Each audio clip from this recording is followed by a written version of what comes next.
Good morning, teacher. Today we are going to speak about Tesla, our final work. Members are Mariela Cortés, Marcelo Portugal, Rosario Enriquez, Claudia Pinedo, and Grisela Cencios.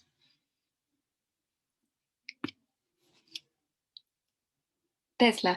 About the history of Tesla. Tesla was created in 2003 based in California, so it's an American company. Elon Musk was the person that was in charge of manufacturing and market of vehicles, components, and batteries for Daimler Group and Toyota. The goal of this company is to commercialize fully electric vehicles. The first one was the Tesla Roadsters. That was the first depot all fully electric car. At this moment, the number of funding rounds in Tesla are 35. The total funding amount is 20.2 billion of dollars. There are 39 number of investors, but the lead investors are 13.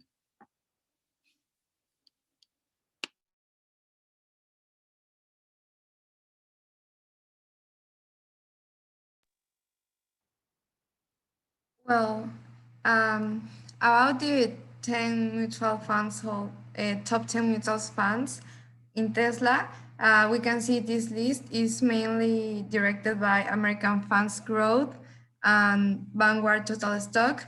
And the interesting thing is that even though they have many shares, the stakes are 2.3 and 2.25%.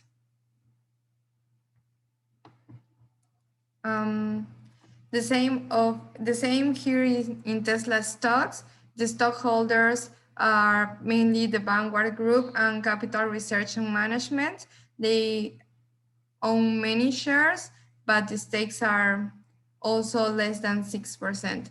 Currently, the Tesla stock is at 571.69 US dollars.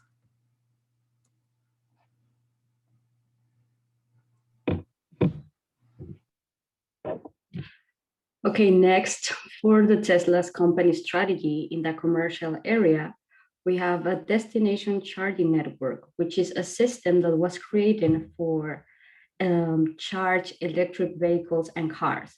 So this would create partnerships with destinations that people usually visit, places such as restaurants, shopping malls, resorts, and others. So that business owners would aim to attract Tesla drivers to their businesses, but partnering with them. So this approach would lead to the using of frequently visited places in order to spread the message of Tesla. That was the usage of an alternative vehicle that would increase sustainability and, of course, to reach a broader audience. Apart from this, Tesla also reaches its clients by using conventional marketing channels such as online sales, company-owned stores, and others. Finally, one of the key points of Tesla is that it sells customized products with specifications of its customers, which makes them a huge deal in differentiation. Also for the financial area, Tesla is a company focused on direct sales instead of using franchise dealerships. By the very first years of the Tesla company, the sales of the cars were mainly focused on high-end automobile models, which was only for the higher and upper class, but this proved not sufficient revenues because they incurred in net income losses for several years. So that's why Tesla was able to acquire a larger customer base from middle class to upper middle class customer segments, which developed expansion and revenue growth in new markets. Finally, for the operative area, Tesla Motors focuses on the objectives of the 10 strategic decisions for ideal productivity, which would be the statement and the reason of being of the company in every segment of the firm in areas such as design of services, management on quality, capacity, and others. And this will be utilized only productivity measures based on production of automobiles as well as others. Next slide, please. Then for Tesla's position in the market, we can see that it's an electric luxury car, and basically its main competitors would be recognized businesses such as Jaguar, BMW, Audi, and others. Next slide, please. Then we can see here a scope of Tesla versus its competitors. We can see that throughout the years, the production of Tesla cars, it's been improving and growing. For the last year of 2020, despite of that pandemic, we can see that Tesla's sales of cars, it's been growing, that it would reach more or approximately the amount of 500,000 vehicles sold around the world. Next slide, please. Then we have the pest analysis for the company. In the political area, we have government policies that were related to the automobile industry, such in countries as China and the USA, that formed policies that would help electric vehicles company to grow their footprint in the market. But also governments around the world are growing more conscious about their roles in reducing environmental pollution. For the economic sector, we have that due to the spread of the pandemic, economic activities reduced in several markets. There were declining sales, but also troubles in the disruption of supply chains.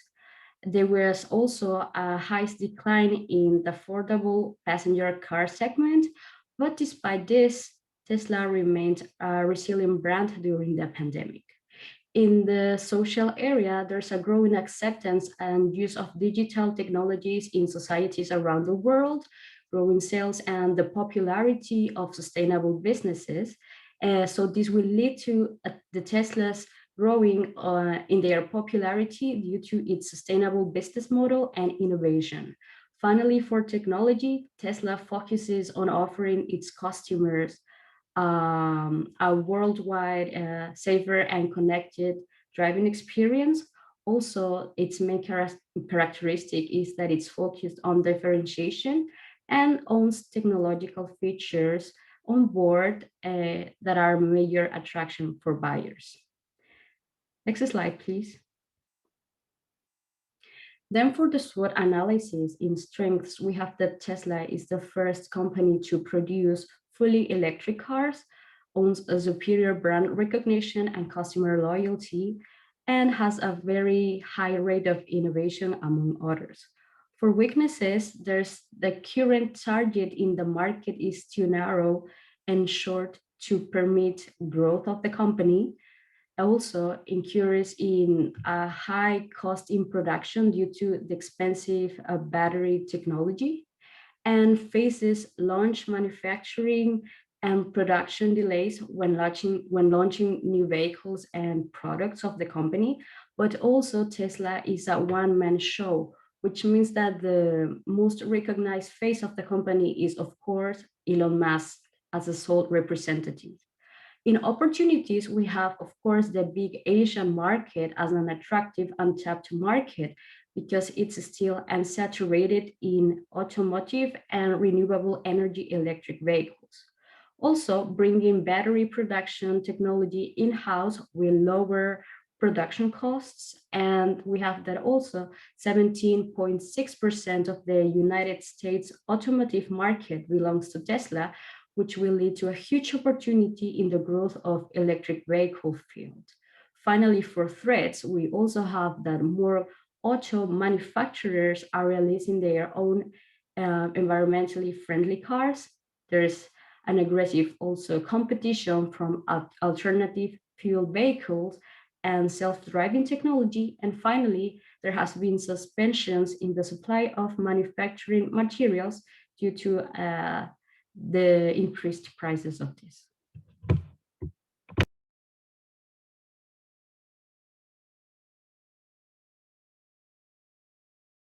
Now we will analyze the financial statements of the company. First, we will begin with the vertical analysis. The vertical analysis is mainly the internal structure of the company and how it's been doing throughout the years. So in the first graph, we can see the total assets. Their main ones are the inventory, property, plant equipment, solar energy systems, operating lease vehicles, and cash. However, the ones that have been growing the last couple of years have been cash and property, plant equipment. This is due because they are building two new gigafactories, one in Texas and one in Germany. And also the solar energy systems have been going on since 2016. About the liabilities, this is a average company. They have the accounts payable and the long-term debt. The accounts payable is average. They have maintained the percentage throughout the years mostly the same. And as we can see, they had a huge long-term debt in 2014, which they have been paying with the current portions of debt. Analyzing the equities, really interesting. We can see that they have been losing money throughout the years, but the stockholders have been pumping more money even though they have been losing. And at the end, around 2019 and 2020, the margin, like the difference of those two parts, have diminished a lot, which is good for the company. And finally, about the vertical analysis, we can see the results. The blue line is the revenue, and the orange line is the total cost, which is almost 70% of the revenue, which is kind of high, but considering the industry and like the electric cars, it's really good. And about the EBIT, they have had a huge loss till 2013, and then from 2019 till now, they have had a positive EBIT and they have had a positive net income.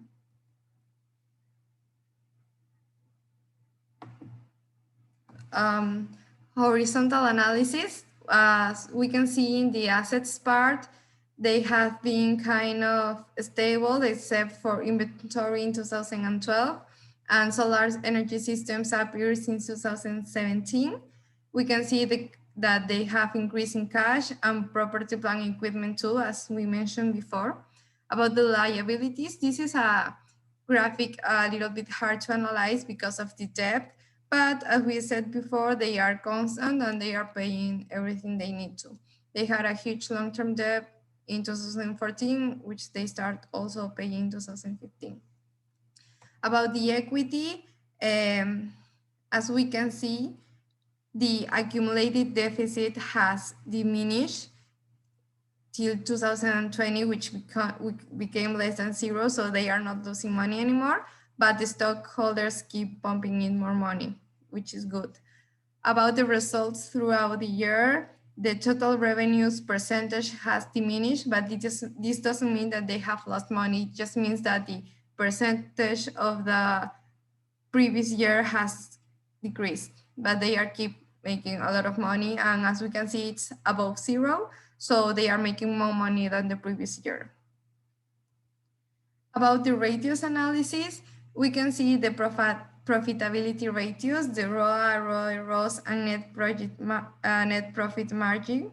And in the next graph, we can see the 2 points, the net profit margin, assets turnover, and financial leverage. What we can conclude of these two graphics is that the net profit margin has come to a point which is above zero, so they are making money. And the ROA and assets turnover have been constant, so the ROE has varied because of the financial leverage. So working capital from 2010 till 2018, they didn't have that much, and then it increased a lot until 2020. And well, this is because of their policies. They are always investing. They are fabricating new. They are creating new factories. They are also improving their services, and they are still investing in the company. And this other ratio is really good to analyze because it's the day sales outstanding versus the DPO. So we can see that they have more time to pay to their providers. than the clients have to pay them. So they are really good in these ratios.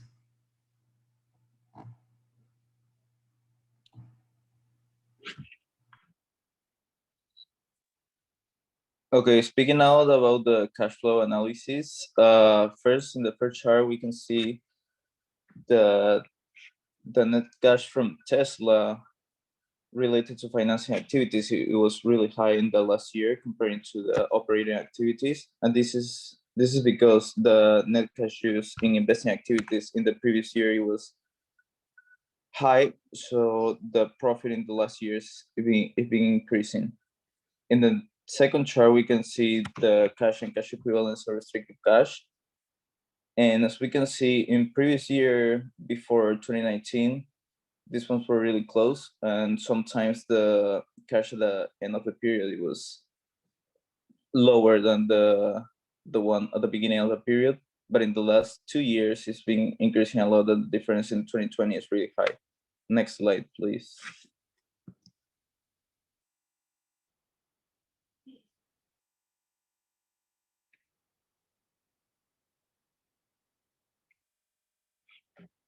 Now analyzing the EBIT of the company, we can see before 2020, this one was negative, but this is not because the company was going through some higher periods of income. This is because the investments of the company was going through, and these ones were for long term. So in the last year, in 2020, the EBIT was really positive. So this gives more value for the company. Next slide, please. Now analyzing the NOPAT from 2010 to 2019, the NOPAT was negative. Again, this is because the expenses for the company. And from 2019 to 2020, the NOPAT increasing 2,990%, which is a lot. And this is, again, because the company was investing in these things for long-term, new technology, new places, and things that create more value for the company. Next slide, please. Now comparing the ROIC and the WACC, for the company, the ROIC is higher than the WACC, and this is good because this is not good because theoretically the WACC have to be higher than the ROIC, but in 2020 the WACC was higher. So again, this is for the investments of the company. So in 2020, the image of the company was better, and all these changes through the pandemic and everything, the concern about the ecology and everything created more value for the company, and the investments are getting better. The value of the company in the EVA, as we can see in the chart at the very bottom, the value of the company has been growing through the years. Next slide, please.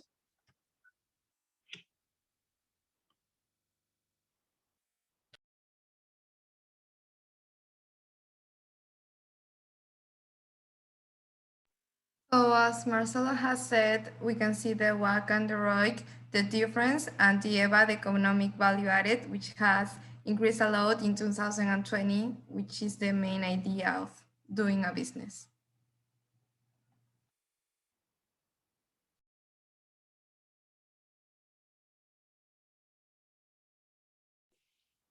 Okay, so about the risk, we have the systematic risk right now because of pandemic situation that affect all the industries in the world.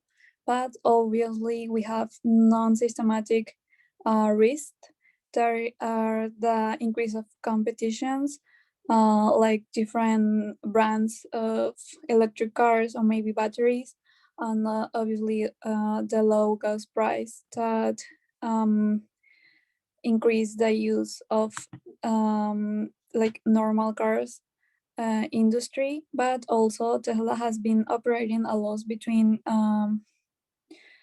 2017 and 2019, resulting in a negative operating profits that have been unable to sufficiently cover the respective interest expenses.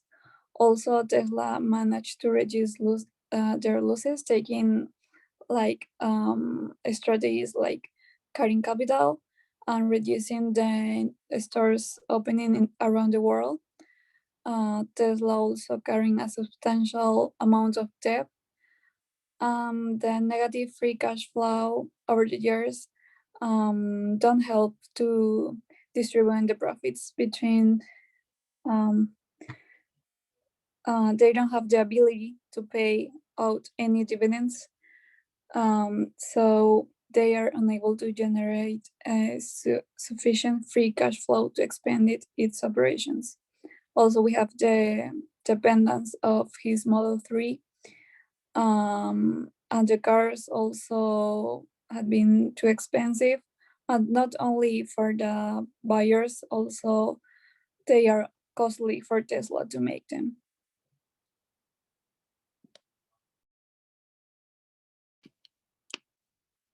About the financial structure of Tesla, we have that the total assets for them is $52 billion. The total liabilities like $29 billion. The total equity $22 billion. And with all of this, we have the total revenue that is $31 billion, and the gross profit that is 18%. We choose BYD CO. That is a company similar to Tesla to compare.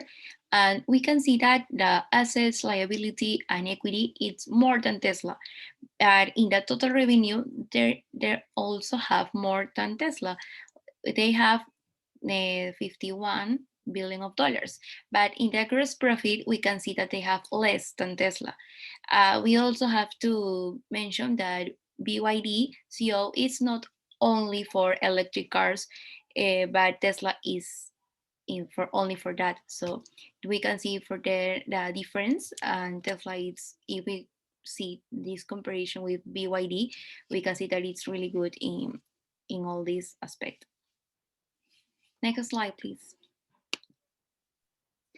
Tesla also have the longest maturity, and that makes the most traded bond, offering a yield of approximately 3.5% and having a rating of B3. So, since May 2019, Tesla default risk has declined because of improving liquidity and operating fundamental. Tesla looked like less likely to default on its debt compared to their competitors like Renault, Ford, and Fiat. But according to FE Benchmark, a professor of finance at Collegeton School of Management, he thinks that maybe Tesla have to stop to emit convertible bonds and have to try to less complicated form of financing.